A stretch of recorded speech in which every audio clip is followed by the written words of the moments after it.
नमस्कार। News net में आपका बहुत बहुत स्वागत है और मैं हूं सुरेश झा। हमारे समाज में महिलाओं का सम्मान किया जाता है, उनका आदर किया जाता है, क्योंकि नारी जो होती है पूजनीय होती है। क्योंकि हम जिस संस्कृति में रहते हैं वहां पर नारी का इतना सम्मान किया जाता है कि पूछे मत। क्योंकि नारी जो है, उस नारी से तमाम रिश्ते जुड़े होते हैं। क्योंकि वही नारी यानी वही महिला एक माँ होती है, वही महिला एक बहन होती है, वही महिला आपकी बेटी होती है, वही महिला चाची होती है, ताई होती है, यानी तमाम रिश्तेदारी उस महिला से जुड़ी हुई है। आपको याद होगा दिल्ली में चलती बस में गैंगरेप हुआ था। उसके बाद महिलाओं के प्रति जो क्राइम होता था उसे सख्ती से निपटे जाने के लिए बड़ा सख्त कानून बना था। कानून भी बनना चाहिए, क्योंकि महिलाओं के साथ जो अपराध होता है बहुत कठोरता है। क्योंकि आदि अनादि काल से महिलाओं के ऊपर काफी जुर्म हुए, अत्याचार हुए हैं, और तमाम राजा महाराजों ने जिस तरह से इस पे महिलाओं पर अत्याचार तो उसको लेकर कानून भी बने, यानी महिलाओं को लेकर तमाम कानून बनाए जाते हैं ताकि महिला हमारे समाज में सुरक्षित रह सके। जो महिला के साथ जो भी अत्याचार अनाचार होता है उसे सख्ती से निपटा जाता है। और जो दिल्ली में जो एक चलती बस में जो गैंगरेप हुआ था उसके बाद से तो पूरे देश के अंदर महिलाओं के प्रति होने वाले क्राइम को लेकर यानी एक ऐसी क्रांति आ गई थी कि उसके बाद तमाम जो कानून बदले जा चुके थे। ये कहा जाने लगा था अगर महिलाओं के प्रति अगर कोई अपराध होता है उसे सख्ती से निपटा जाएगा, और होना भी चाहिए।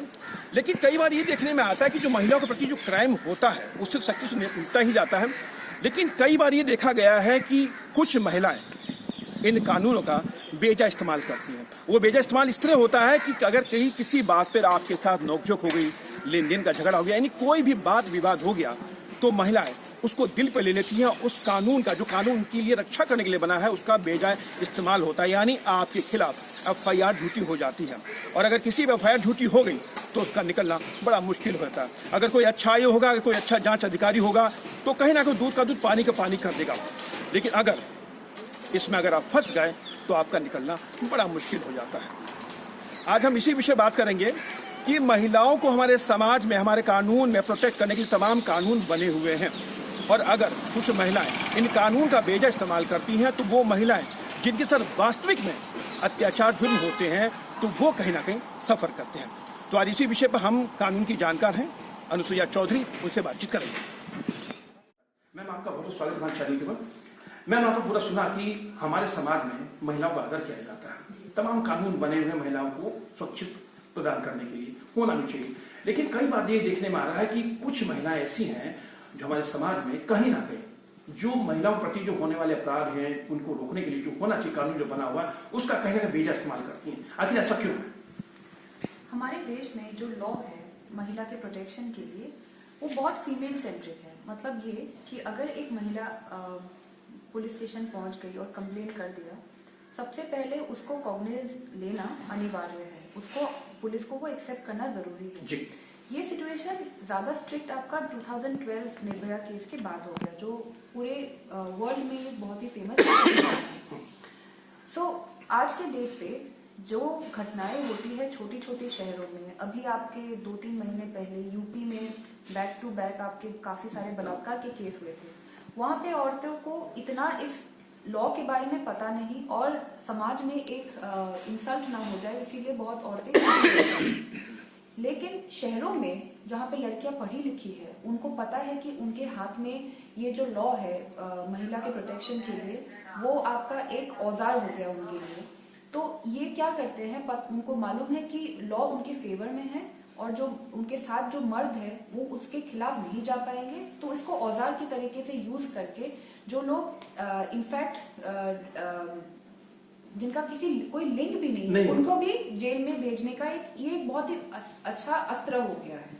तो ये सही बात है कि अर्बन सिटीज में, शहरों में इसका मिसयूज होता है। लेकिन मैम देखिए कि आपने सही कहा कि अर्बन में और शहर में बड़ा फर्क होता है, लेकिन कानून सब जगह एक ही है, कानून कोई बदला नहीं है, कानून सब जगह। लेकिन मेरा सवाल यही आपसे कि जो महिलाओं के प्रति जो क्राइम होता है उसको लेकर हमारे समाज में बड़ा बदलाव भी आया है, सख्त से सख्त कानून ही बना है और कानून बनना भी चाहिए। लेकिन जो कुछ महिलाएं इस कानून का जो दुरुपयोग करती हैं, मेरा सवाल यही है कि जो दुरुपयोग करती है कहीं ना कहीं जो जेन्युइन महिलाएं जिनके साथ वास्तविक घटनाएं होती हैं कहीं ना कहीं उनको सफर करना पड़ता है। अगर मैं आपको कहूँ दहेज का मामला, दहेज के मामले में आप देखिए जो सुप्रीम कोर्ट का आदेश है कि आप अरेस्ट नहीं करेंगे, लेकिन इस मामले कहीं ना कहीं वैसी महिलाएं भी इसकी भुक्तभोगी हैं जिनके साथ वास्तविक घटना होती है। तो आखिर ये महिलाएं ऐसे कानूनों का दुरुपयोग क्यों कर रही हैं? क्योंकि ये एक बहुत ही अच्छा इंस्ट्रूमेंट या औजार हो गया है। एक हस्बैंड वाइफ का कपल है, उनके बीच में लड़ाई हो जाती है, एक औरत आप एक्सेप्ट करो या ना करो, एक औरत बहुत सारी लिमिट तक झेल लेती है। जब पानी सर के ऊपर से चला जाता है तो वो चले जाते हैं police station. 90% of the cases सही भी होता है, दहेज के नाम पे उनकी टॉर्चर होती है। 10% जो होती है उनको उसमें से क्योंकि आप एक बार 498A डाल दो, साइमल्टेनियसली आप डोमेस्टिक वायलेंस एक्ट के अंदर केस डाल दोगे तो आपको पैसा मिलना कहीं ना कहीं अश्योरेंस हो जाता है। सो जो उन्होंने टॉर्चर झेला है उसका वो लोग कैसे भरपाई कैसे करेंगे, वही एक तरीका हो जाता है। दूसरी बात ये होता है कि गुस्से गुस्से में औरतें इतना कुछ कर देते हैं, वो उसका जो रिपरकशन या जो रिजल्ट होगा वो सोचते नहीं है। एक बार केस एडमिट हो गया, मान के चलिए 498A में आप पहले अरेस्ट नहीं होते हो, बाद में आपका जब इन्वेस्टिगेशन हो जाए, अगर आप कोऑपरेट नहीं करते हो, आप अरेस्ट होते हो, आपको बेल मिल सकती है या नहीं मिल सकती है। तीसरी बात ये है, इंडिया में केसेस की इतनी सारी पेंडेंसी है तो ये चलता रहता है। आपका मानसिक जो टॉर्चर हुआ वो तो है ही, आप जेल में हो, आपकी सोसाइटी के सामने भी एक इमेज खराब हो गया। तो ये औजार ऐसा है जहाँ पे मर्दों को कोई प्रोटेक्शन नहीं मिलती है। अगर औरत ने बोल दिया ये तुम्हारे खिलाफ है, तुम इसका उपयोग करो, वो उपयोग करके उसका अच्छा सा फायदा ले लेती है, लेकिन मर्दों के बारे में कोई सोच नहीं। ये बहुत अच्छी बात है कि अगर दहेज का मामला किसी पुरुष पे लगता भी है तो कहीं ना उसमें कुछ जेन्युइनिटी होती होगी तभी लगता है, लेकिन कुछ महिलाओं ने आज की तारीख में ऐसे मामलों को अपना ऐसा हथियार बना लिया, यानी कि ऐसा धंधा बना लिया, हमें शब्द कहना पड़ रहा है कि नहीं कहना चाहिए, कि कहीं ना उसकी भरपाई आदमी जो है यानी पुरुष जो है कहीं से कर नहीं पाता है, क्योंकि आपको पैसा मिल जाता है ना। अगर आप उसके साथ दहेज के साथ आप DV एक्ट फाइल कर दो, वहां पे आप बोलो कि एक प्रोविजन है सेक्शन 11 जो आप पिटिशन फाइल करो फैमिली कोर्ट में, तो आप ये बोल सकते हो कि मेरे हस्बैंड को मैं मेंटेनेंस मांग रही हूँ। मोस्ट ऑफ द टाइम औरतों का क्या होता है, वो ज्यादा पढ़ती नहीं, छोटे एज उम्र में उनकी शादी कर देते हैं, तो वो लोग इंडिपेंडेंट भी नहीं होते, और मेंटेनेंस आपका लीगली इट इज अलाउड। तो आप अपने हस्बैंड से आपको पैसा मिल जाता है। It's a very good weapon, अगर मैं बोलूं बहुत ही अच्छा औजार है, एक आदमी को अच्छे तरह से निचोड़ के उससे सब कुछ निकाल। चलिए तो रहा दहेज का मामला रहा, लेकिन जैसे पॉक्सो बना, पॉक्सो में बड़ा अच्छी बात है क्योंकि किसी बच्चे के साथ कोई घटना होती है तो बहुत ही शर्मनाक घटना होती है।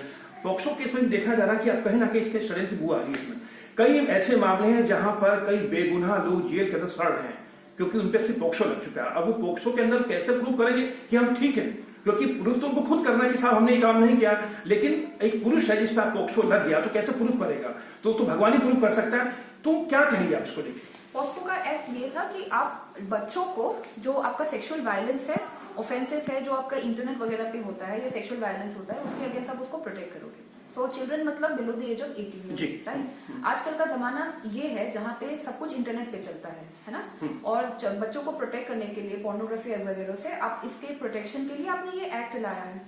अब बच्चे भी आजकल 16 साल वालों को आप बच्चे नहीं बुला सकते, वो आप और मेरे से ज्यादा जानते हैं।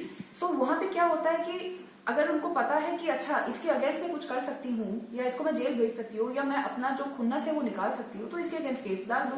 और POCSO is a very very strict act. अगर आपको उसके अगेंस्ट आपके अगेंस्ट एविडेंस मिला तो अप टू 20 ईयर्स का आपको जेल हो सकता है। जी बिल्कुल। मोस्ट इम्पोर्टेंटली हमारा जो कोर्ट है वो तो इतनी धीरे धीरे चलती है, इतना पेंडेंसी है, तो बच्चे या मर्द हो गए वो जेल में पड़े रहते हैं, किसी को फर्क नहीं पड़ता है क्योंकि केस आता जाता रहता है, डेट लगता रहता है। जिसको अपना मनमर्जी से कुछ करना हो, जैसे औरत के बारे में बोल दिया, जिसने भी फाइल किया उसको मिल गया, फिर वो केस भूल जाते हैं, और जो जेल में पड़ा हुआ है वो पड़ा ही रहता है। लेकिन मैम देखिए, आप भी खुद एक महिला है, अगर हम किसी पे आरोप लगा रहे हैं तो कुछ सोच समझ के आरोप, चले आपने खुद पे आरोप लगा दिया। आजकल क्या होता है, महिलाओं के साथ पैसे का लेन देन का झगड़ा हो गया, कोई वैसे आपका मन मुटाव हो गया, तो महिलाओं को पता कि हमारे प्रति जो कानून बना हुआ है, हमको लेके जो कानून बना हुआ है, तो हम सीधा थाने में जाएंगे, कहेंगे हमारे छेड़खानी हुई है, 354 लग गया आपके, रेप लग जाता है आपके खिलाफ, तो आदमी को बड़ा प्रूफ करना बड़ा दिक्कत, थोड़ा समाज में उसकी अलग से बदनामी होती है। तो ऐसे महिलाओं के जो महिलाएं FIR करवाती है तो उनमें कानून में क्या कोई ऐसा प्रावधान है कि अगर सही साबित हो गए तो ऐसे महिलाओं के खिलाफ कोई कार्रवाई हो सकती है? अगर हो सकती है तो क्या हो सकती है, और नहीं होती है तो लगता नहीं कि आज के समय ऐसी महिलाओं पर कार्रवाई होनी चाहिए जो लोगों को फंसाती है? ये एक चेंज है सर, हमारे लीगल सिस्टम में भी एक चेंज है। सुप्रीम कोर्ट भी इसके बारे में आजकल बातचीत करना शुरू कर दिया है कि उन्होंने नोटिस किया है काफी सारे केसेस से, starting from 1980s in the middle, जब आपका ये चेंज शुरू हुआ है, जब औरतें सामने आना शुरू कर दिए अपने अपने केसेस लेके। उससे पहले महिला कभी आते नहीं थे, है ना, आना शुरू किया तो उन्होंने देखा कि 498A हो या रेप हो या जो भी असॉल्ट हो, या आपका निर्भया के बाद जो क्रिमिनल अमेंडमेंट आया है, उन्होंने नोटिस किया कि औरतें इसको एक औजार जैसे यूज करते हैं।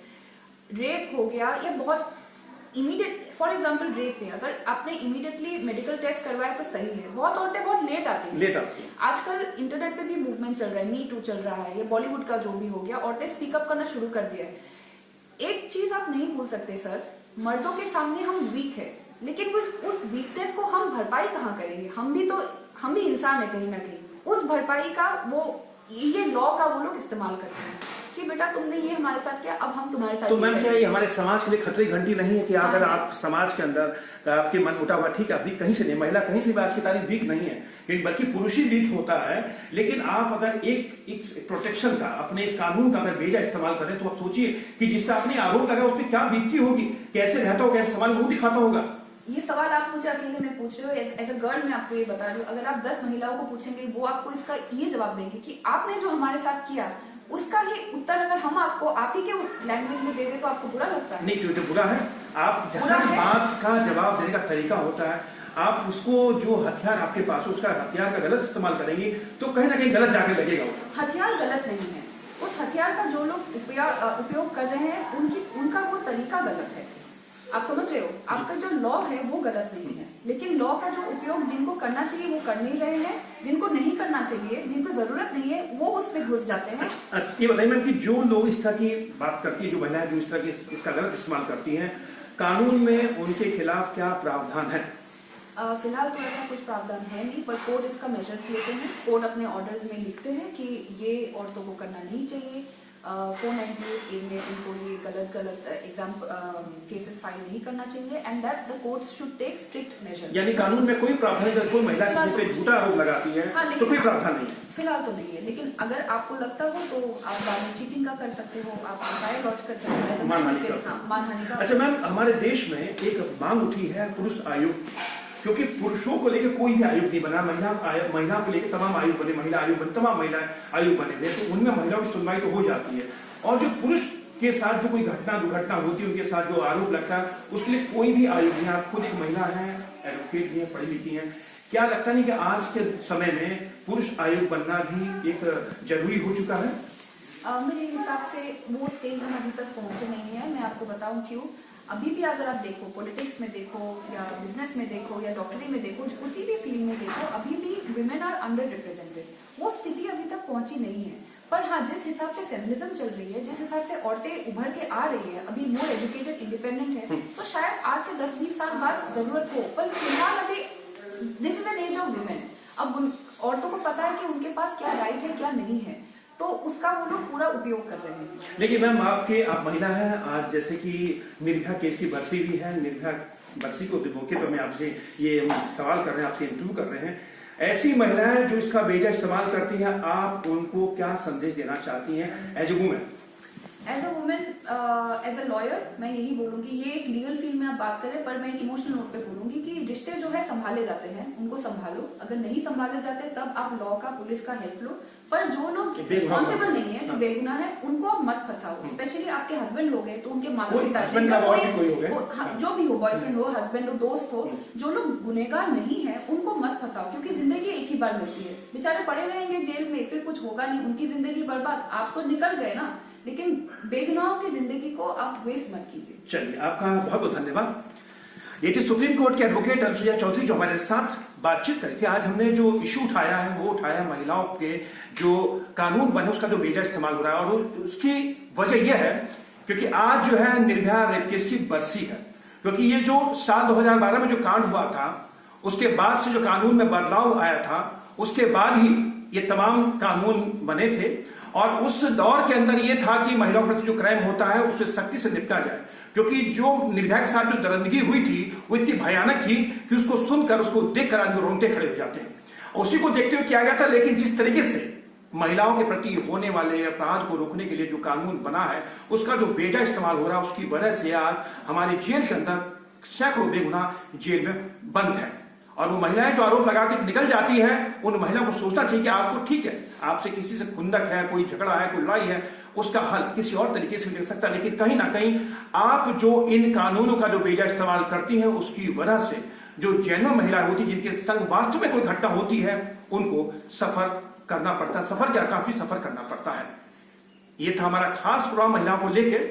आपको इस हमारे जो इंटरव्यू था, जो हमने अनुसुईया चौधरी जी के साथ जो इंटरव्यू किया, आपको कैसा लगा हमें अपने कमेंट्स के जरिए जरूर बताइएगा। और महिलाओं के प्रति जो कानून बना है वो कानून सख्त है और वो होना भी चाहिए, लेकिन जो लोग, जो महिलाएं इसका जो बेचा इस्तेमाल करती हैं उस पर कहीं ना कहीं रोक लगनी चाहिए और ऐसा कानून बनना चाहिए ताकि ऐसी महिलाओं को आने वाले समय में सबक जरूर मिले। कैमरा से प्रदीप बाबर के साथ सुरेश झा, न्यूज़ नेट, दिल्ली।